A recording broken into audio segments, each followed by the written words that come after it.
This video contains commentary. What's crack-a-lackin', my little deuterinos? Welcome back to Storytime with your favorite Reddit fairy. My name is Lorna, and today we're getting into some r/ChoosingBeggars. But that's not all. We're also gonna get into some r/Neckbeard stories for the first time on this channel. So stay tuned for that. And without further ado, smash that subscribe button, sit back, relax, and let's get right into it. Aren't old enough to buy a round? Aren't old enough to have a real drink. Posted by user Hogan Lee. I just remembered this story, one of my all-time favorites. I was out at a bar with some friends, about 10 of us. I don't know if this is universal, but where I come from, we often do rounds of drinks in pubs. So one person buys everyone a drink, then the next, till everyone has bought drinks. Everyone is supposed to get a round in to pay back all the drinks you get. Obvious, right? I explain because I've met many people who have never heard of this concept. In fairness, it is problematic, as it allows for people to conveniently forget. It happens. Sometimes people genuinely don't get their round in after all. Not everyone wants 10 drinks, but you are allowed to opt out. But many people like to get their 9 drinks from everyone else, then head off. I don't know if these people think we don't notice, but these people get a name for themselves very quickly, of course, when they do it constantly. Anyway, back to the night out. One of the people there is well known to never buy a round. He's well off, has a good job. I assume he just thinks people don't notice. He will drink all night, but will just wait till someone else pays for all their drinks. But because we're all nice people, we don't call them out on it. Annoys the hell out of me, which is why I often refuse drinks from anyone else and take care of my own drinks a lot of the time.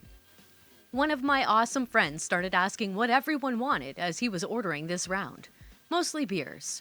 First person to call out is Mr. Cheapskate, asking for a specific beer. Friend takes all orders and heads to the bar. 10 minutes later, comes back with beers for everyone. But for Mr. Cheapskate, he gives him a pint glass of blackcurrant juice. The kind they give out for 30 cents, diluted stuff, with a crazy straw. He looks him straight in the eye and says, "Not old enough to buy a round? Not old enough to have a real drink." Best night ever. Good. That's how, you should have, when you know that he's constantly doing that, A, why do you invite him? And B, why don't you always ask him to go first? You know what I'm saying? And then get it out of the way, and then you don't have to worry all night whether or not he's gonna pay. You know what I'm saying? I don't know. That's just my little take on it. I don't really do the whole rounds thing because I don't really drink that much. Nothing against anybody who does. I'm very, very, very picky. I cannot stand the taste of alcohol, so they have to be super diluted. But I could drink a lot. I just don't like the taste. Alright, my dudes, let's get into the next story. This one is called, "I know you are helping out because you are already participating, but you can't participate because I want you to help out." Posted by user Marked for Pie. I'm a teacher, and one of my coworkers is in the hospital. Due to the teacher being a coach, the team needed someone to coach the team this weekend. The secondary coach said that they had family obligations and couldn't be there either. My son is also on the team for a different school, and I was going to be attending the event to support him. Another teacher mentioned to our principal that I would be there, and I was asked to coach our team since I was already going to be at the event. I agreed because I didn't want our students to miss out. Then yesterday, the principal told me that I wasn't allowed to watch my son's team when they competed because I needed to watch our students, even though watching him wouldn't interrupt my coaching duties. I was speechless. Today, I informed her that I wouldn't be able to coach because of family obligations, and she was upset because I was letting our students down. Seriously? Come on, I get it. I totally get it. You have to watch the kids. But if they're already going to be there, what? I don't know. Are they playing against each other? Is that what's happening? Okay, no, it's just an event. So I guess they were, I don't know. So what, is her son playing on another field while the team she's coaching is on, or she, I don't know who. They didn't really specify. But why? I could see it if there are 2 games going on at the same time and you can't really pay attention to your son while you're trying to coach their game. That's not really fair to the kids you're coaching. But like, if it's not even going on at the same time, then come on, that's a little ridiculous. Like, good for OP for putting their foot down, saying find somebody else, because your family comes first. I'm sorry.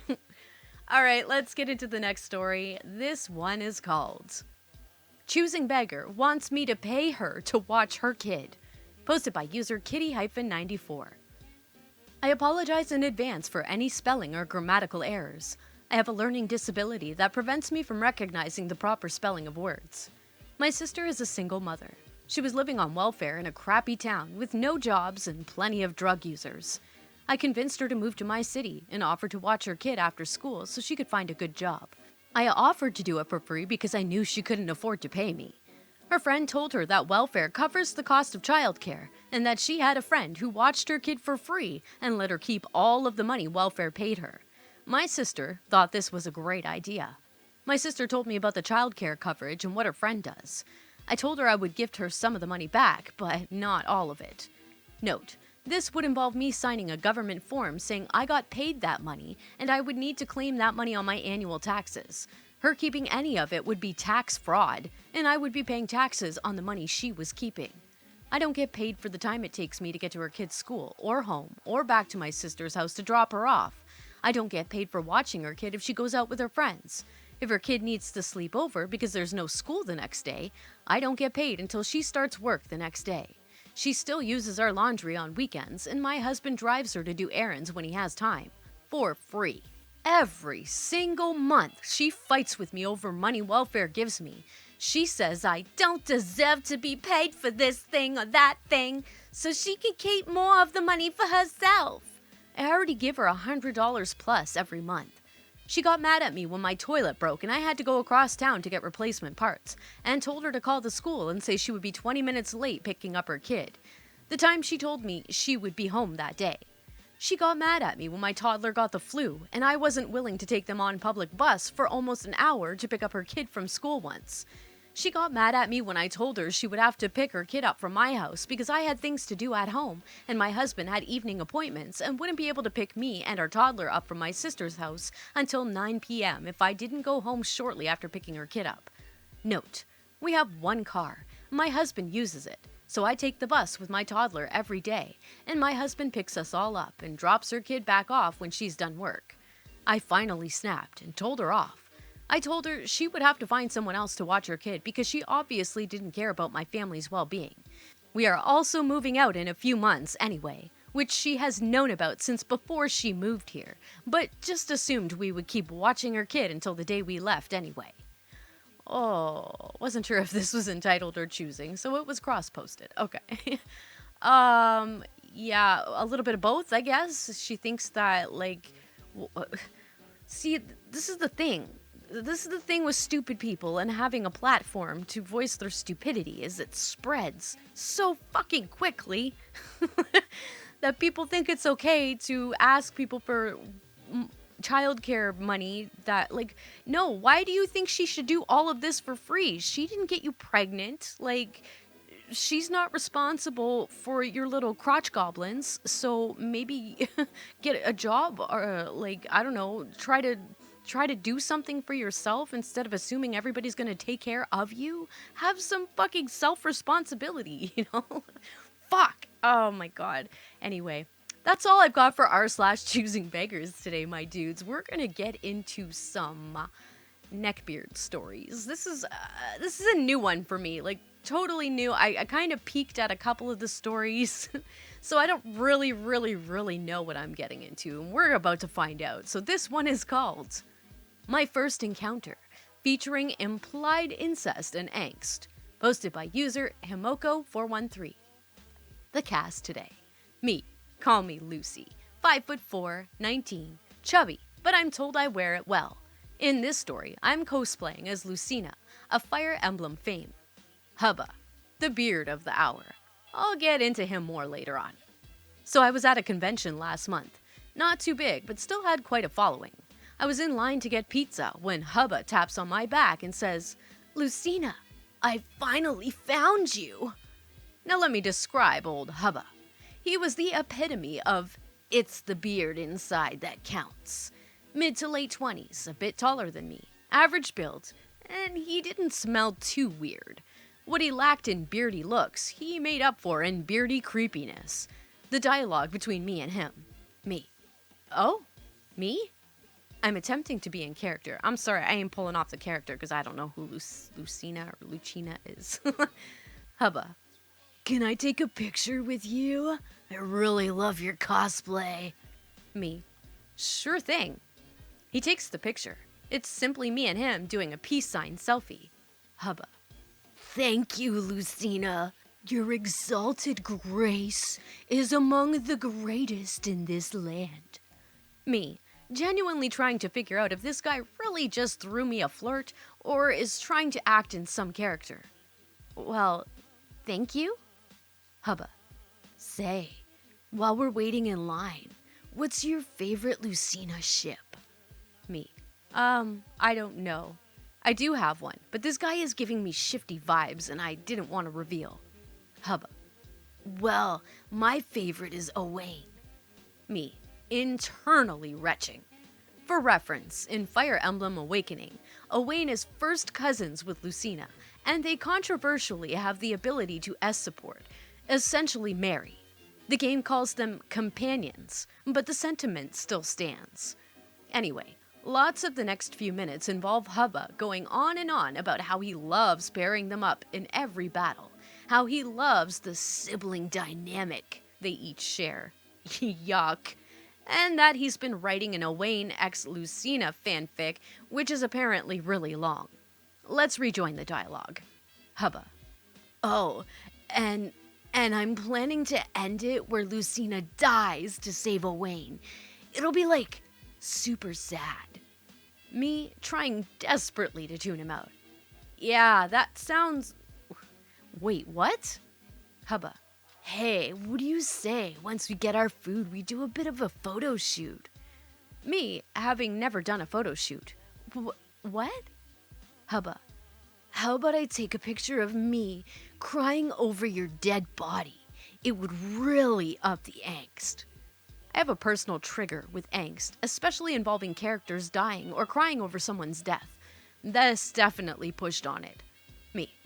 No. Please, I really don't want to. I have to go to some friends with this food.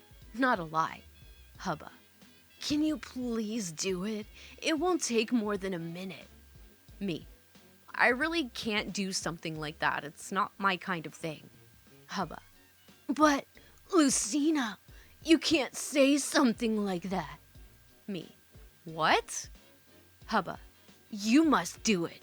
For me. At this point, I just head out of line. A $7 slice of con food pizza really isn't worth someone wanting to pick up themselves angsting over me. Ugh. Ugh. So this is like cringe. This is just like... I don't like this. I don't like this. God save me. I don't like this at all. That stuff like... it's like assault. Don't assault me with your fucking neckbeardness, I guess. What the fuck? Oh, I don't like it. Dude, this reminds me of back in the day when I used to go dancing. And oh my god, this is like so cringe. I was just dancing and I guess, I don't know, maybe I got some good moves back in the, I don't know if I can dance anymore. I haven't done it in years. But like back then, I had some moves, you know. The Reddit fairy could bust a rug, if you know what I'm saying. Cut a rug? I don't know, whatever. I'm not hip with it anymore. But this guy just pulls up a chair in front of me in the middle of the dance floor and starts like, you know, like framing his chin with his fingers and his thumb. Like, what are you doing? Do I look like a fucking stripper to you? And I might not have reacted the best way. I might have, you know, kicked the stool out from under him and he might have fallen. But we don't do that. That's what happens to you when you pull stupid, nasty, cringy shit like that. Luckily, the guy didn't touch me. I went a little too far, I will admit. But I was, you know, like, what the fuck, dude? Don't do that. And this next one is called High School Experiences with a Neckbeard, posted by user deleted. Note, this post was not made to hurt, ridicule, or make fun of anybody. This is simply me venting some mild frustration with the individual. Also, this isn't one big story as much as it is a bunch of smaller ones. Hope you enjoy reading this. Okay, so a little background on me first. I'm a straight male, a junior in high school, and I enjoy weightlifting, rock music, and JoJo's Bizarre Adventure. The first time I met Neckbeard was during my sophomore year when I was a geeky weeaboo who didn't really have his life in order. At the school I go to, students are required to take some sort of fine art class. Despite loving to draw, I absolutely suck at it. This led me to the Fine Arts Survey class where you instead learn about the history of art and work on basic drawing techniques. I walk into the class day one, and the first person that catches my eye is the Neckbeard. Let's call him Dave. He didn't really have the defining traits of a neckbeard at first glance. He didn't have a trench coat or fedora, and he really didn't smell like anything. The only thing that did single him out for me, though, was the unkempt beard that he had. Trying to be nice and wanting to make another friend, I start talking to him, and we soon hit it off due to our interest in video games and anime. I move my desk behind Dave's, and we have a pretty good time together. At the time, there was nothing about him that seemed to irk me. Dave just seemed like a cool guy that nobody really understood. Hell, there were even a couple of times where I ended up following his lead on things he did. One prime example was the fact that he was always saying he was atheist, which I now know is a big red flag, but I didn't know what a neckbeard was at the time. He even convinced me to become atheist, and I actually did for 2 months before turning Christian again. The rest of the school year went by, and summer was rapidly approaching. Since Dave lives another town over and neither of us were old enough to have a driver's license, I asked for his phone number so we could keep in touch. He was thrilled at the idea and happily gave it to me. We text throughout the summer and everything seems fine. That is, until 3 specific events. The first was when he sent me a picture of himself. Can you guess what he was wearing? Yup, a trench coat and a fedora. Again, I didn't know what a neckbeard was at the time, so I told him he looked sharp. The second thing was when I started to see what kind of person he actually is. Dave had recently went to an anime convention and took a bunch of photos of himself with cosplayers. He then asked me if I wanted to see them. Now, I don't mind people cosplaying at all, but I do get a bit uncomfortable seeing photos because of how some costumes can be a bit risque. I politely refused, but instead of listening to me, he sends the photos anyway. At this point, I only think that he's just excited and really wants to show me the pictures, so I deleted the photos off of Messenger and moved on. The third thing was that Dave was constantly sending me really weird and inappropriate videos he found on the internet, some of them containing, and I kid you not, actual hentai in them. There was even some lolly stuff in there as well, but again, I was stupid during this time, so I didn't mind and played along with him. Summer came and went in the blink of an eye. School was starting back up for my junior year, so when I got there, I grabbed my schedule and went along my day. Skip forward to my 3rd block US history class, and who's in there? That's right, Dave. We were excited to see each other, and just like the year beforehand, I set up my desk next to him. Things went fine for the first half of the semester. We joked around, had some laughs, and I even stood up for him when other kids called him out on his crap. Then something changed. I hadn't been keeping up with my college research and was pretty much goofing around during this period of my life, so I got a much-needed slap of reality from my family. This completely changed the way I viewed life, and along with it, Dave. Dave started getting on my nerves more and more throughout the semester. Whenever the teacher put on music for us to work to, Dave would always sing along, despite having a horrible singing voice. Whenever people would ask him to stop, he would get butthurt about it, sulk for a few minutes, then start the process all over again. He also felt the need to give his 2 cents on every freaking thing the teacher said. God bless her, she was so patient with him. At lunchtime, I would sit at the same table where he and one of his other friends sat. The other friend was very interesting as well, but that's a story for another time. I tried to make conversation with Dave, but he wouldn't even listen to me because he was too busy watching videos on a card game that he played during class. Nobody in 3rd period liked him, but I held on because he would seem lonely if I left him. That all changed during class on September the 11th. The teacher and the students who got to class early, including me and Dave, liked to preview and talk about what topic of the day was, which just so happened to be the September 11th terrorist attack. Right out of nowhere, Dave starts doing a crappy rendition of Taps, which, for those who don't know, is the song that they played at the people's fucking funerals. Now, I'm typically a pretty hard guy to make angry, but poking fun at people who died on a day like that is a surefire way to piss me off. I turn around and furiously ask him what in the name of hell that was for. Dave told me I needed to chill and that it was just a joke. Needless to say, our friendship ended right then and there.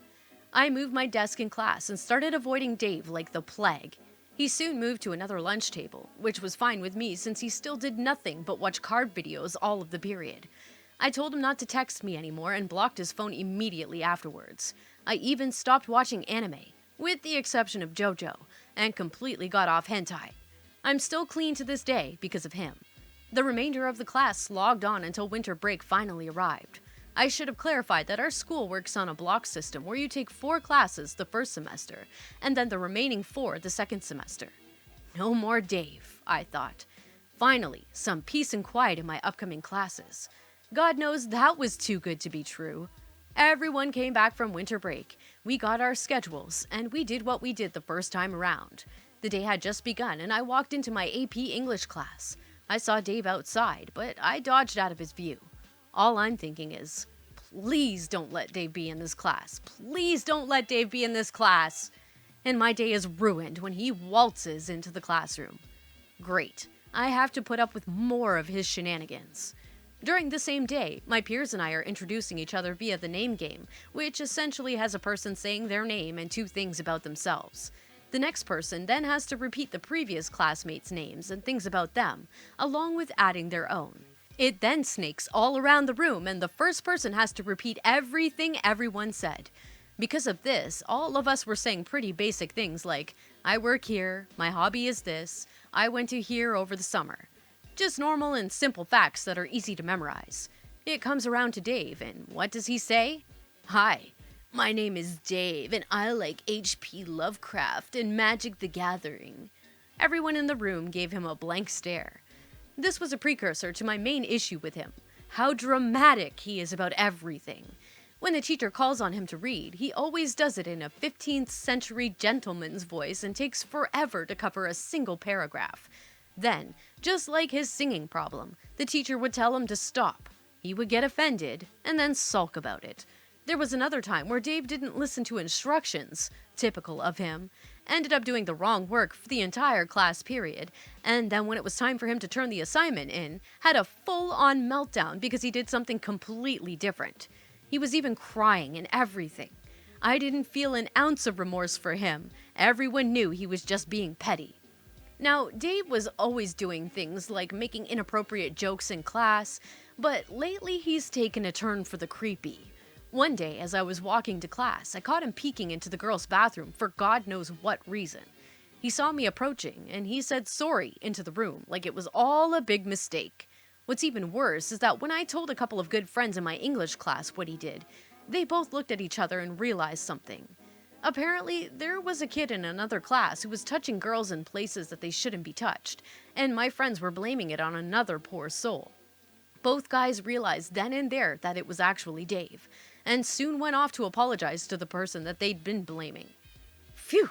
Sorry, this went on a bit long, but there was just so much stuff to talk about with this kid. I'm still in my AP English class and have my senior year to go, so I may end up doing a follow-up story if anything starts to escalate with Dave. And if you do happen to like Magic the Gathering, H.P. Lovecraft, or hell, even hentai, I really don't mind at all. Just be sure to keep it in moderation and don't obsess over it out in public. Trust me, personal experience. Thank you all so much for reading my story. Oh my god. This is this is just so much to take in with this one. That was a freaking long ass story. My dudes, Jesus.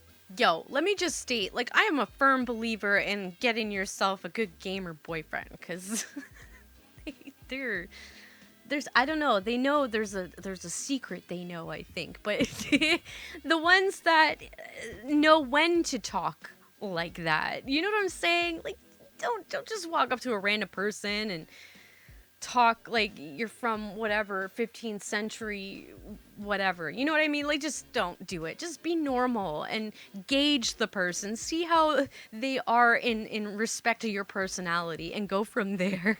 Like, don't be outright creepy. Like, when you walk into, like, a new Discord and someone says, fresh meats. That's fucking creepy, too. Like, that's neckbeard territory, too. I'm learning a new freaking term today, my dudes. I mean, I kind of knew it before, but I'm definitely really learning about it today, I think. Oh, this is just so cringy. I think I've got one more. Let me take a look here. Nope, I lied. I've got two. This one is called A Small Story, posted by user HRENDOS. So my friends and I were hanging out in the mall after school. That day, we had a holiday where we had to dress up in costumes. Not Halloween. My friend was dressed as Ciel, and she had a huge gun made out of Monster energy drinks and a can of beer. Once we entered the mall, we started having a lot of laughs. We ended up going towards a wall that was made for vandalism. Here is where the story begins.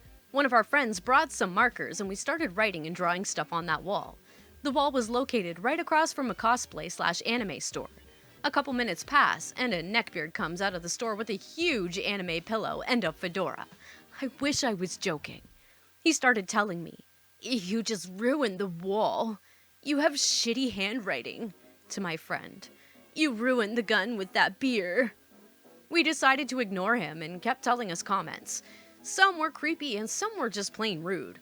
We ended up writing "Go fuck yourself, neckbeard," and left. I noticed how he called his other friends, who were also Ataku neckbeards. Fuck. I have a feeling this subreddit's gonna be full of words I just don't understand. I'm glad he didn't stay for long. Pretty simple story, but just a thought I would share. Jesus.